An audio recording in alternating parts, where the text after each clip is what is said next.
Hello everyone, welcome back to my channel. How are all of you? I hope you all are doing well. Today we're gonna discuss about some golden tips regarding IELTS reading. IELTS reading में बहुत से ऐसे student हैं जिन्हें problems face करनी पड़ती हैं, उनके लिए मैं ये टिप्स लेके आई हूँ. So first and foremost tip is don't expect to understand every word.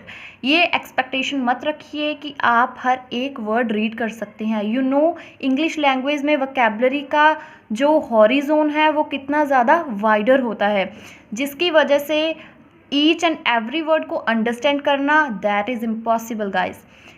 Impossible नहीं कह सकते, लेकिन मोस्ट ऑफ द स्टूडेंट जो स्ट्रगल करते हैं वोकैबुलरी को लर्न करने के लिए और जिसकी वजह से वो बोलते बोलते सेंटेंस स्ट्रक्चर भूल जाते हैं या पढ़ते पढ़ते उन्हें हेल्पिंग वर्ब का पता नहीं चलता और वो गलत जो है आंसर मार्क कर देते हैं.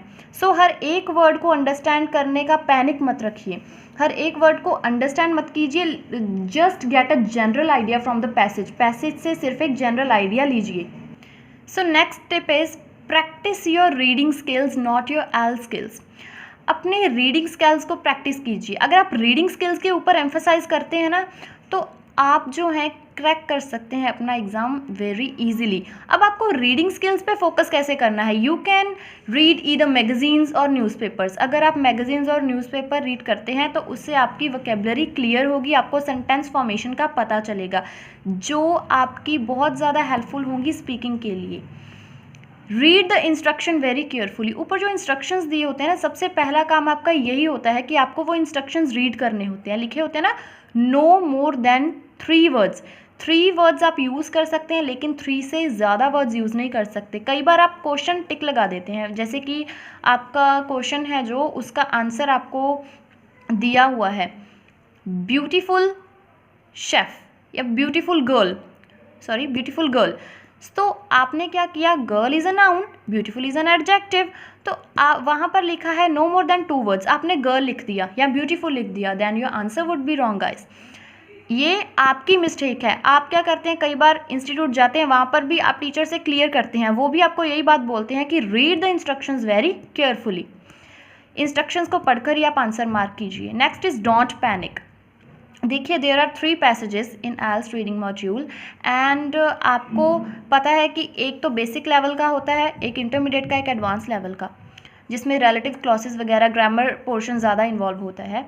तो आप क्या करते हैं, आप सबसे पहले एक ऐसा पैसेज उठा लेते हैं. यानी कई लोगों को लगता है, कई स्टूडेंट्स को लगता है कि third passage is very difficult and we have to devote lot of time on it. कोई ज़्यादा बुरी बात नहीं है, ये आप उठा सकते हैं. आप वो पैसेज पिक कर रहे हैं सॉल्व करने के लिए, और अगर उसे करते करते आपका माइंड फुल हो जाता है तो आप रेस्ट ऑफ द 2 पैसेजेस को अपना फुली कंसंट्रेशन से 100% नहीं दे पाएंगे. सो आप वो चीज़ अपने माइंड में रखिए. इससे अच्छा है instead of doing third passage आप क्या करें, कमेंस करें फर्स्ट और सेकंड पैसेज से. It's really vocabulary test. We all know guys that जो IELTS रीडिंग मॉड्यूल होता है on the basis of academic, तो वो उसमें बहुत ज़्यादा वोकैबुलरी आपको देखने को मिलती है, specially in the third passage में रिलेटिव क्लॉजेस का ज़्यादा यूज़ होता है और एडवांस स्ट्रक्चर ज़्यादा यूज़ किए जाते हैं. वोकैबुलरी भी हाई स्टैंडर्ड की होती है, तो आपको वोकैबुलरी पर भी एट सम एक्सटेंट फोकस करना है, लेकिन अपने माइंड को फुल नहीं कर लेना वोकैबुलरी के वर्ड से.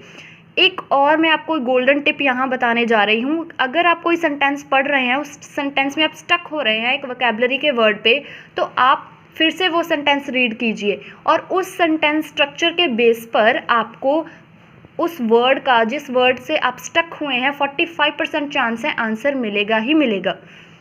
Next one is timing is crucial. You know time management is very important here, और आपको टाइम मैनेज करना आना चाहिए. इस टाइम मैनेजमेंट स्किल तो आपके पास होनी चाहिए while doing your reading test. और आप क्या करें, इससे पहले अगर आपको एग्ज़ाम फिल करना है, आप 3 पैसेजेस लें. फर्स्ट पैसेज को 15 मिनट्स दें, सेकंड पैसेज को दें 20, थर्ड पैसेज को 25, और आंसर आप साथ के साथ अपनी शीट पर ट्रांसफ़र कर लें, जिससे आपकी टाइम मैनेजमेंट हो जाएगी. लेकिन उससे पहले it's important to being accurate about your answers. आप अपने आंसर्स सही से मार्क कीजिए, एक्यूरेसी लेकर आएँ. Ignore any thing you already know about topic. For example, आपको कोई टॉपिक आया है जंक फूड पर, एंड वो आपको अब पता है कि junk food is deleterious to health और डेट्रीमेंटल टू हेल्थ. वो तो हम सबको पता है, इट्स अ कॉमन नॉलेज, है ना. लेकिन अगर पैसेज आपको बोल रहा है कि junk food is good at some extent, तो आप वहाँ पर क्या लगाएं, ट्रू लगाएं कि junk food is detrimental to health according to the writer. वहाँ पर पैसेज में तो आपको ये इन्फॉर्मेशन दी है ना कि जंक फूड अच्छा है, वैसे तो अच्छा नहीं है, लेकिन अगर पैसेज आपको बोल रहा है कि अच्छा है एट सम एक्सटेंट, तो आपकी वो इन्फॉर्मेशन कॉन्ट्राडिक्ट हो रही है, तो आपका आंसर ऑटोमेटिकली रॉन्ग जाएगा। सो जो भी आपको ग्लोबल वार्मिंग का पैसेज है, कोई भी पैसेज है, उसके बारे में पहले नॉलेज है तो आप उसे पूरी तरह से इरेडिकेट ही कर दे अपने माइंड से। Next one is be careful when transferring your answers. जब आप आंसर्स अपने साथ के साथ ट्रांसफ़र करते हैं आंसर शीट में, तो ध्यान से कीजिएगा।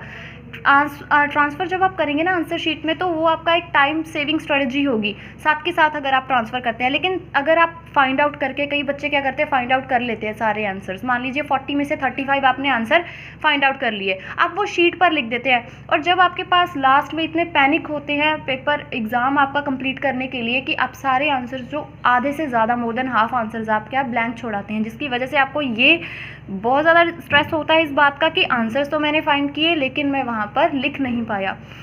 सो इससे अच्छा आप साथ के साथ ट्रांसफ़र करें, और ट्रांसफ़र करते समय आप प्लीज़ ये चीज़ माइंड में रखिए कि आप सीनियर क्रोनोलॉजिकल ऑर्डर में, आप सीरियल ऑर्डर में क्या कर रहे हैं, आंसर ट्रांसफ़र कर रहे हैं। Last one is leave no blank. आपकी कोई नेगेटिव मार्किंग नहीं होती है आइल्स में, तो आप, इससे अच्छा है अगर आप मान लीजिए समरी वगैरह, नोट कंप्लीशन, डायग्राम कंप्लीशन में आप अपना 100% नहीं दे सकते, मीन्स टू से 100% गैस वर्क में आप अपना 100% नहीं दे सकते, तो आप क्या करेंगे, ट्रू फॉल्स वगैरह क्वेश्चंस है जो, उन्हें लीव छोड़ दीजिए, उन्हें लास्ट के लिए। जब आपके पास टाइम होगा तो आप वहाँ पे गैस वर्क लगा सकते हैं, जैसे true false, not given, whatever have you in mind, जो भी आपके माइंड में आता है, whatever comes in your mind, तो उसकी कोई नेगेटिव मार्किंग नहीं होगी। और फॉर्चुनेटली अगर आपके 2 सही हो जाते हैं उसमें से, तो आपका बैंड भी इंक्रीज होगा।